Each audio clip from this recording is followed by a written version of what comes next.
بخاری شریف حدیث نمبر 7۔ حضرت ابن عباس رضی اللہ تعالی عنہ سے روایت ہے، انہوں نے فرمایا کہ ابو سفیان بن حرب نے بیان کیا کہ شاہ روم ہرقل نے قریش کی ایک جماعت سمیت بلایا۔ یہ جماعت صلح حدیبیہ کی طرح رسول اللہ صلی اللہ علیہ وسلم اور کفار قریش کے درمیان طے شدہ آرائش امان میں ملک شام میں تجارت کرنے گئی ہوئی تھی۔ یہ لوگ اہلیہ بیت المقدس میں اس کے پاس حاضر ہو گئے۔ ہرقل نے انہیں اپنے دربار میں بلایا۔ اس وقت اس کے ارد گرد روم کے بڑے لوگ بیٹھے ہوئے تھے۔ پھر اس نے ان کو اور اپنے ترجمان کو بلا کر کہا، یہ شخص جو اپنے آپ کو نبی سمجھتا ہے، تم میں سے اس کا قریبی رشتہ دار ہے؟ ابو سفیان نے کہا، میں اس کا سب سے قریبی رشتہ دار ہوں۔ تب ہرقل نے کہا، اسے میرے قریب کر دو، اور اس کے ساتھیوں کو بھی قریب کر کے اس کے پیش پشت بٹھایا۔ اس کے بعد ہرقل نے اپنے ترجمان سے کہا، ان سے کہو کہ میں نے اس شخص نبی کریم صلی اللہ علیہ وسلم کے متعلق سوالات کروں گا۔ اگر یہ غلط بیانی کرے تو تم لوگوں کو اسے جھٹلا دینا ہے۔ ابو سفیان رضی اللہ تعالی عنہ کہتے ہیں کہ اللہ کی قسم، اگر یہ جھوٹ بولنے کی بدنامی کا خوف نہ ہوتا تو میں آپ صلی اللہ علیہ وسلم کے متعلق یقیناً جھوٹ بولتا۔ ابو سفیان رضی اللہ تعالی عنہ کہتے ہیں کہ اس کے بعد پہلا سوال جو ہرقل نے مجھ سے آپ صلی اللہ علیہ وسلم کے بارے میں کیا وہ یہ تھا کہ تم لوگوں میں اس کا نسب کیسا ہے؟ میں نے کہا، وہ اونچے نسب والا ہے۔ پھر کہنے لگا، اچھا، تو کیا یہ بات اس سے پہلے تم میں سے کسی نے کبھی کہی تھی؟ میں نے کہا، نہیں۔ کہنے لگا، اچھا، اس کے بزرگوں میں سے کوئی بادشاہ گزرا؟ میں نے کہا، نہیں۔ کہنے لگا، اچھا، یہ بتاؤ کہ بڑے لوگوں نے اس کی پیروی کی ہے یا غریبوں نے؟ میں نے کہا، بلکہ کمزوروں نے۔ کہنے لگا، اس کے پیروکار دن بدن بڑھتے جا رہے ہیں یا کم ہو رہے ہیں؟ میں نے کہا، بلکہ ان کی تعداد میں اضافہ ہو رہا ہے۔ کہنے لگا، کیا اسے دین میں داخل ہونے کے بعد کوئی شخص اس دین سے برگشتہ ہو کر مرتد ہو جاتا ہے؟ میں نے کہا، نہیں۔ کہنے لگا، اس نے جو بات کہی ہے، کیا اس دعوت نبوت سے پہلے تم لوگ اس کو جھوٹ کا الزام دیتے تھے؟ میں نے کہا، نہیں۔ کہنے لگا، کیا وہ بدعہدی کرتا ہے؟ میں نے کہا، نہیں، البتہ ہم لوگ اس وقت اس کے ساتھ صلح کی ایک مدت گزار رہے ہیں، معلوم نہیں اس میں وہ کیا کرے گا۔ ابو سفیان رضی اللہ تعالیٰ عنہ کہتے ہیں کہ اس فقرے کے سوا اپنی طرف سے بات داخل کرنے کا موقع نہیں ملا۔ کہنے لگا، تم لوگوں نے اس سے جنگ لڑی؟ میں نے کہا، جی ہاں۔ اس نے کہا، پھر تمہارے اور اس کی جنگ کیسی رہی؟ میں نے کہا، جنگ ہم دونوں کے درمیان برابر کی تھی۔ چوٹ کبھی وہ ہمیں ضرر پہنچاتے اور کبھی ہم اسے نقصان سے دوچار کر دیتے۔ کہنے لگا، اچھا، وہ تمہیں کن باتوں کا حکم دیتا ہے؟ میں نے کہا، وہ کہتا ہے صرف اللہ کی عبادت کرو، اس کے ساتھ کسی چیز کو شریک نہ کرو، جن کی تمہارے باپ دادا کرتے تھے ان کو چھوڑ دو، اور وہ ہمیں نماز، سچائی، پرہیزگاری، پاک دامنی اور قرابت داروں کے ساتھ حسن سلوک کا حکم دیتا ہے۔ اس کے بعد ہرقل نے اپنے ترجمان سے کہا، تم اس شخص ابو سفیان رضی اللہ تعالیٰ عنہ سے کہو کہ میں تم سے اس شخص نبی اکرم صلی اللہ علیہ وسلم کا نسب پوچھا تو تم نے بتایا کہ وہ اونچے نسب کا ہے، اور دستور یہی ہے کہ پیغمبر ہمیشہ اپنی قوم کے اونچے نسب میں سے ہی بھیجے جاتے ہیں۔ اور میں نے دریافت کیا کہ آئے یہ بات اس سے پہلے بھی تم میں سے کسی نے کہی تھی؟ تم نے بتایا کہ نہیں۔ میں کہتا ہوں کہ اگر یہ بات اس سے پہلے کسی اور نے کہی ہوتی تو میں کہتا یہ شخص ایک ایسی بات کی نقالی کر رہا ہے جو اس سے پہلے کہی جا چکی ہے۔ اور میں نے دریافت کیا کہ اس کے بزرگوں میں سے کوئی بادشاہ گزرا؟ تم نے بتلایا کہ نہیں۔ میں کہتا ہوں کہ اگر اس کے بزرگوں میں کوئی بادشاہ گزرتا ہوتا تو میں کہتا کہ یہ شخص اپنے باپ کی بادشاہت کا طالب ہے۔ اور میں نے یہ دریافت کیا کہ جو بات اس نے کہی ہے دعوت نبوت سے پہلے تم نے کبھی اس پر جھوٹ بولنے کا الزام لگایا؟ تو تم نے بتلایا کہ نہیں۔ اور میں اچھی طرح جانتا ہوں کہ ایسا نہیں ہو سکتا کہ وہ شخص لوگوں پر جھوٹ باندھنے سے پرہیز کرے اور اللہ تعالیٰ پر جھوٹ بولے۔ میں نے یہ بھی دریافت کیا کہ بڑے لوگ اس کی پیروی کر رہے ہیں یا کمزور؟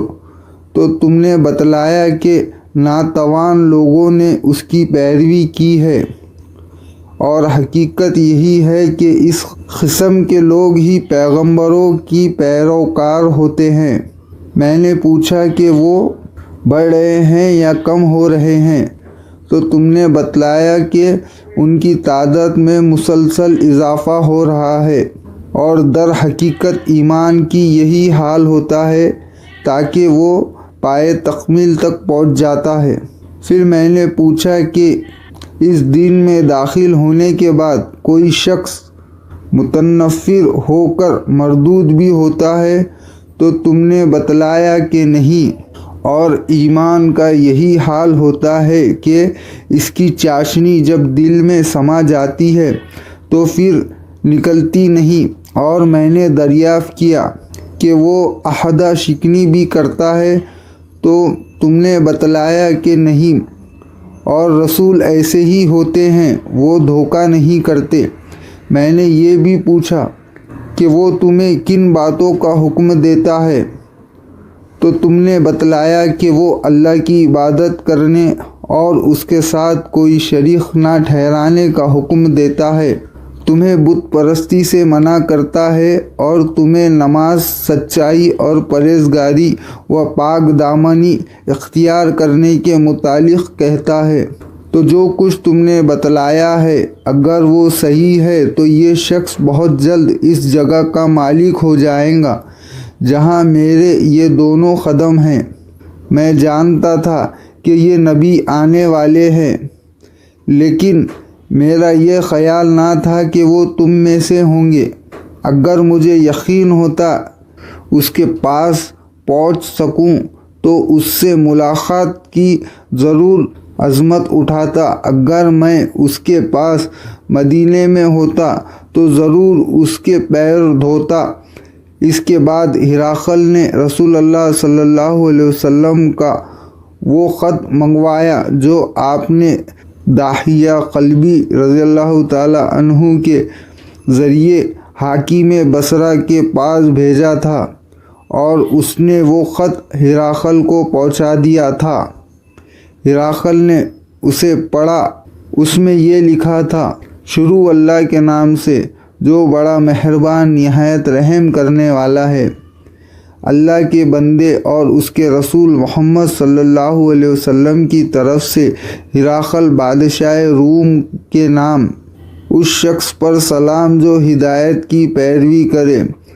اس کے بعد میں تمہیں کلمہ اسلام لا الہ الا اللہ محمد الرسول اللہ کی دعوت دیتا ہوں۔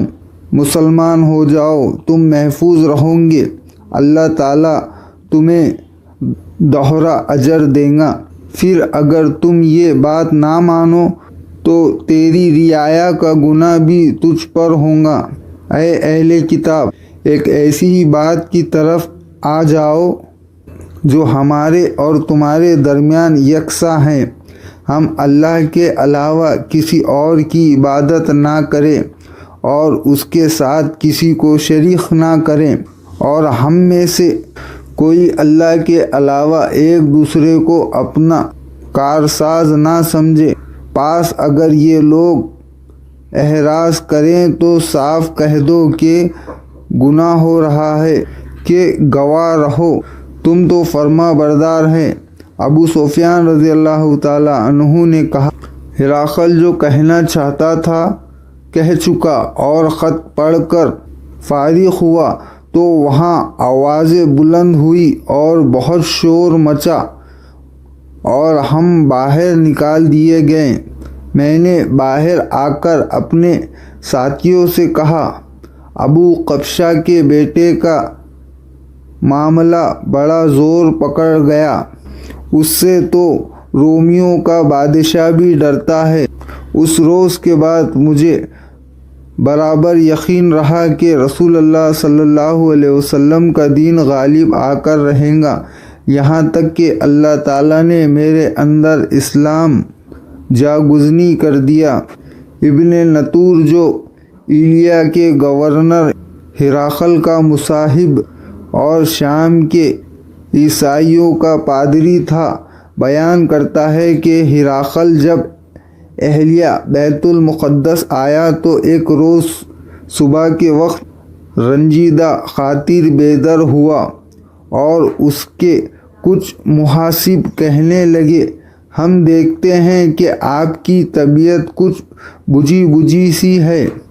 ابن نطور نے کہا کہ ہرقل ماہر نجومی اور ستارہ شناس تھا۔ جب لوگوں نے اس سے پوچھا تو کہنے لگا، میں نے آج رات تاروں پر ایک نگاہ ڈالی تو دیکھتا ہوں کہ ختنہ کرنے والے لوگوں کی بادشاہت کا ظہور ہو چکا ہے۔ بتاؤ ان دنوں کون لوگ ختنہ کرتے ہیں؟ محاسب کہنے لگا، یہودیوں کے سوا کوئی ختنہ نہیں کرتا، ان سے فکر مند ہونے کی ضرورت نہیں۔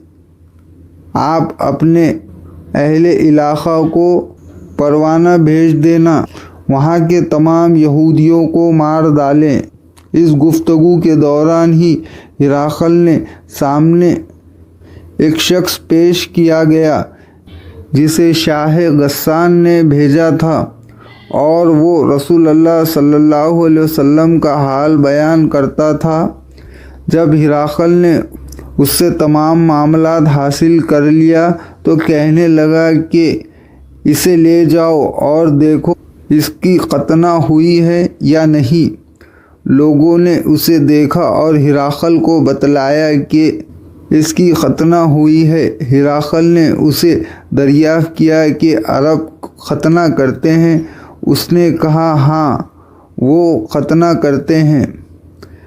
تب ہرقل نے کہا، یہی شخص پیغمبر اس امت کا بادشاہ ہے جس کا ظہور ہو چکا ہے۔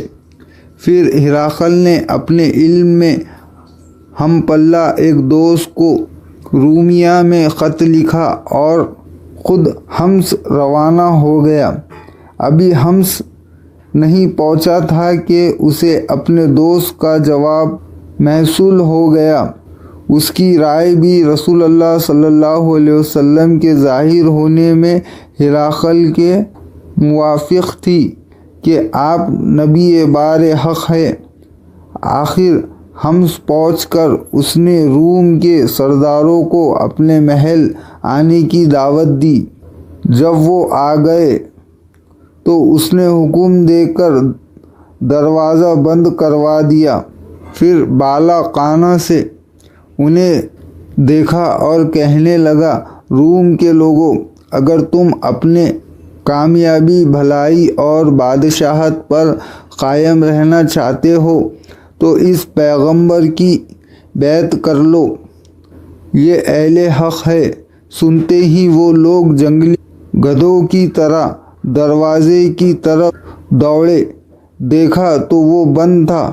اب ہراقل نے ان کی نفرت کو دیکھ اور ان کے ایمان لانے سے مایوس ہوئے تو کہنے لگے کہ ان سرداروں کو میرے پاس لاؤ۔ جب وہ آئے تو کہنے لگے کہ میں نے ابھی جو بات تمہیں کہی تھی وہ صرف آزمانے کے لیے تھی کہ دیکھوں تم اپنے دین پر کس قدر مضبوط ہو۔ اب میں وہ دیکھ چکا ہوں۔ پھر تمام ظاہر نے اسے سجدہ کیا اور اس سے راضی ہو گئے۔ یہ ہراقل کے ایمان لانے کے متعلق آخری معلومات ہے۔ امام بخاری کہتے ہیں کہ اس حدیث کو شعیب رضی اللہ تعالی عنہ کے علاوہ سہل بن کہسان اور یونس اور عمر نے بھی زوروں سے روایت کیا ہے۔ صحیح بخاری حدیث نمبر 7۔